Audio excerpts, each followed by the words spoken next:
To break the welfare cycle, we've got to teach economic literacy. I've been talking about this for years.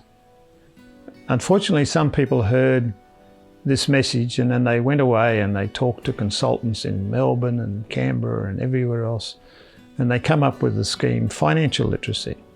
Well, thank you guys, you got it all wrong. No, I'm talking about economic literacy. Financial literacy was built from a premises that people were economically literate, and then they, well, to a degree, economically literate. And then all they needed to do was learn about budgets and so on. So it was designed by people in banks and all that had a high level of economic literacy, but had no understanding of the knowledge gaps on communities.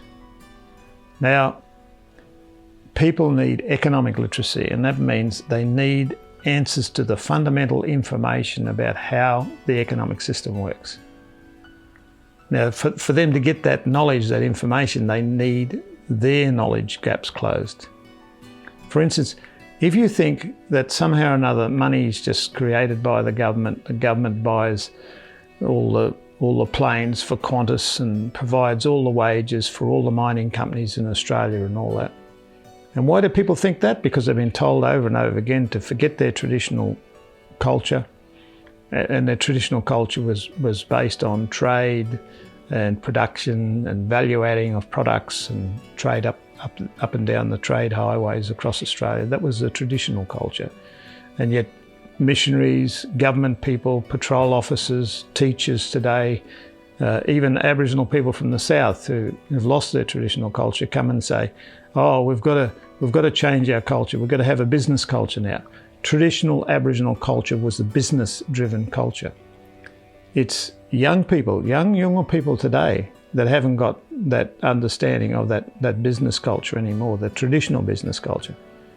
And they're very, very confused. So if you think the government just somehow or another magically makes money, it all somehow magically comes together, and then you say, what you need is a budget. What you need is a budget. If you have a budget, you'll always have money. What are those mystified, confused people going to think? Well, I'll tell you what they think. Can I have 2 budgets? Or 3 or 4? Can I get really lucky?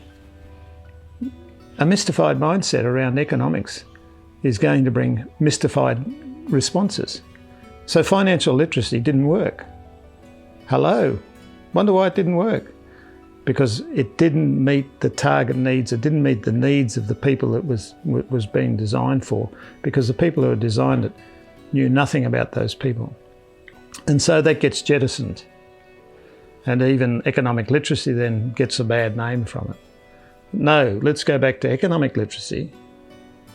Do the education properly, do the knowledge gap analysis properly, then work with the people, letting them be the investigators in the sense of what subjects we need answers to. That's what we do now in Y Warriors with our podcast development. It's the younger people who set the curricula. And the curricula sometimes is not liked by government, because then they start asking questions about government and government debt and so forth, and then bureaucrats go, oh, we shouldn't tell them about government debt. Bureaucrats go into paternalistic mode. We don't want to frighten the Aboriginal people. Look, frighten the Aboriginal people. They're adults. They can cope with it. They're used to fighting buffaloes and crocodiles and death adders and whatever. They're not going to get worried about your national debt or your territory debt or your state debt or anything else like that. They're actually going to say, whoa, these people are human. They have problems like we do. So do some real good education, do economic literacy education, and that'll make a real difference. That'll make a real difference.